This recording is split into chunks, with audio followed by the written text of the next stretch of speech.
Ruckediku, kein Blut ist im Schuh. Der Schuh ist nicht zu klein. Die rechte Braut, die führst du heim. Das ist doch das Märchen vom Aschenputtel, gell? Ja. Sicher kennt ihr alle die Geschichte von dem armen Mädchen, wo Königin geworden ist. Aber wisst ihr auch, dass es in der Bibel ganz ähnliche Berichte gibt von ganz einfachen Leuten, die zu höheren Stellungen gekommen sind? Nur, die biblischen Geschichten sind dann etwa kein Märchen, die sind wahr. Heute möchten wir ein Mädchen kennenlernen, wo es wirklich ganz ähnlich gegangen ist wie ein Aschenputtel.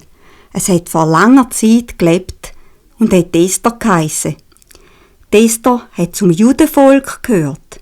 Und das Judenvolk hat ja Gott aus allen Völkern ausgelesen, dass es ihm besonders dienen soll. Dafür hat er diesen Juden auch besonders viel geschenkt und ihnen geholfen. Er hat ihnen auch ein Land gegeben, um drin zu wohnen. Israel hat es geheissen. Doch, weil die Leute Gott nie folgen wollten, hat er ihnen halt auch nicht mehr geholfen, wo die Perser ins Land eingedrungen sind.